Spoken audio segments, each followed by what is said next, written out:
허성형이 네. 성형 수술에서 유독 재수술이 많은 이유가 뭔지. 근데 꼭 유독 더 많다는 아닐 수도 있어요. 뭐 다른 수술도 다 어떻게 보면 재수술을 할 수 있는 부분이 있으니까.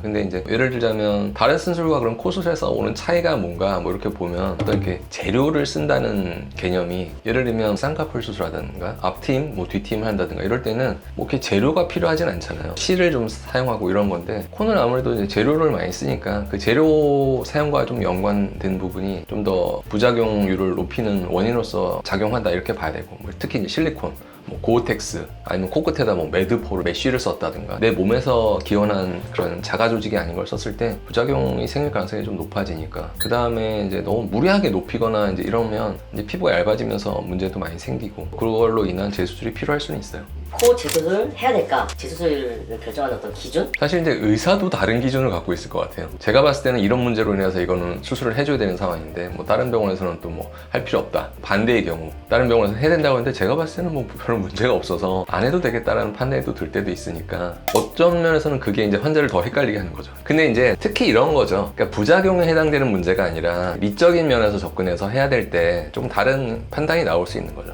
환자가 이제 수술하려는 이유가 5가지가 있는데 그 중에 3가지는 수술해서 해결될 수 있을 것 같고 2가지는 해결이 힘들겠다 뭐 이런 경우도 있는 거고 그러니까 정확한 어떤 판단의 기준이 딱 하나로 정해질 수는 없어서 좀 어려운 측면이 있어요. 그러면 정할 때 다른 사람들 의견보다는 자기가 봤을 때 너무 신경 쓰이고 그럴 때 수술하는 게 그렇죠. 일단은 이제 현재 모양이 불만족스러워서 이렇게 개선하고 싶은데 단 이제 본인이 개선하고 싶은 방향으로 실제 수술했을 때 그 결과가 나올 거냐 또 본인이 원하는 수준까지는 결과가 재수술에도 안 나올 때도 있잖아요. 그러니까 이제 만족도가 재수술에서 높을 만한 경우인지 아닌지를 의사도 이제 보고 좀 판단을 하는 거죠. 지금 상태가 좋지는 않아요. 근데 다시 해도 너무 명확하게 좋아진다고 보기 힘든 케이스들도 있다면 의사도 좀 신중하라고 말씀을 드리겠죠. 언제 가능한지 이걸 많이 물어보시거든요.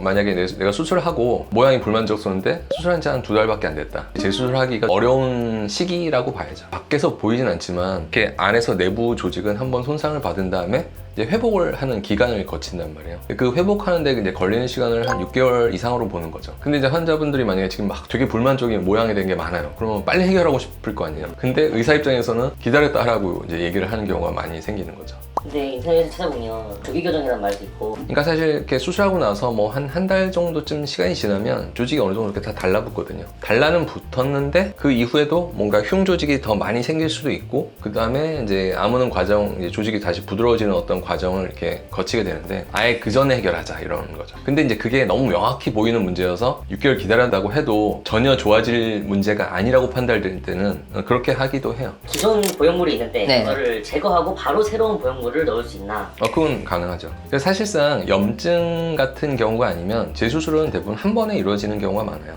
그러니까 한 번에 이루어진다는 거는 예를 들면 지금 실리콘이 들어가 있는데 높이가 한 3mm가 들어가 있어요. 근데 환자는 그게 너무 낮아서 더 높이려고 해요. 그러면 계획은 한 4.5mm를 써야 되겠다. 그러면 이제 수술할 때 그 실리콘 3mm짜리를 빼고 4.5mm를 교체하는 수술을 하는 거죠. 그러니까 한 번에 이루어지는 거죠. 염증이 있을 때는 경우마다 좀 다르긴 한데 보형물을 만약에 쓴 사례고 염증이 생겼어요. 이런 경우는 나눠서 하는 게 필요해요. 그러니까 일단 염증 치료 목적으로 보형물 빼고 치유 기간을 거치고 그 다음 뭐 6개월이나 1년 정도 지나서 뭐 보형물을 좀 다시 쓸 수도 있다. 이렇게 계획을 짤 수가 있는 거고 아니면 빼면서 뭐 자가 조직인 진피나 뭐 늑연골로 복구를 하려고 한다.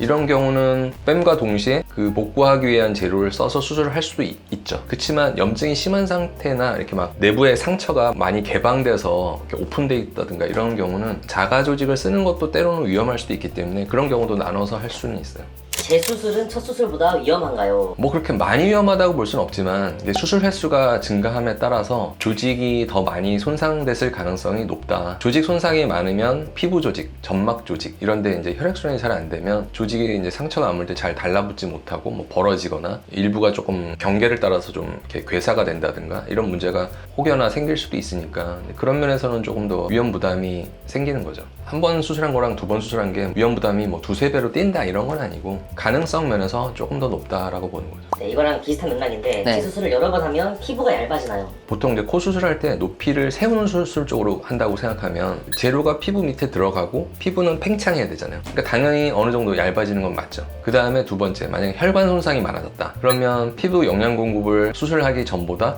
덜 받는다. 조직이 이제 위축되는 거죠. 예를 들면 근육 같은 경우도 사용을 안 하면 근육이 위축되잖아요. 운동을 열심히 하면 근육이 이렇게 볼륨이 커지는데 운동을 안 하면 점점 근육도 볼륨이 감소되잖아요.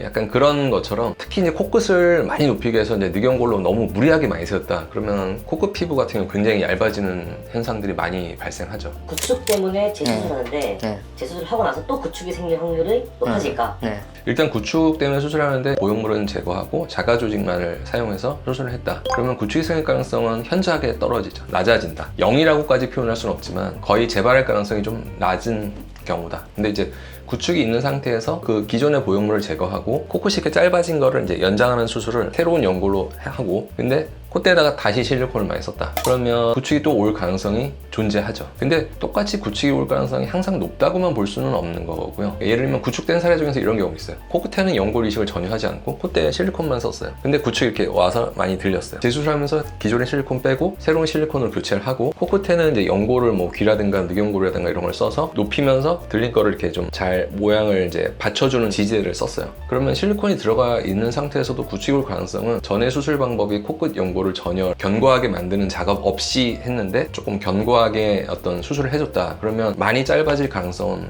낮아지죠, 오히려.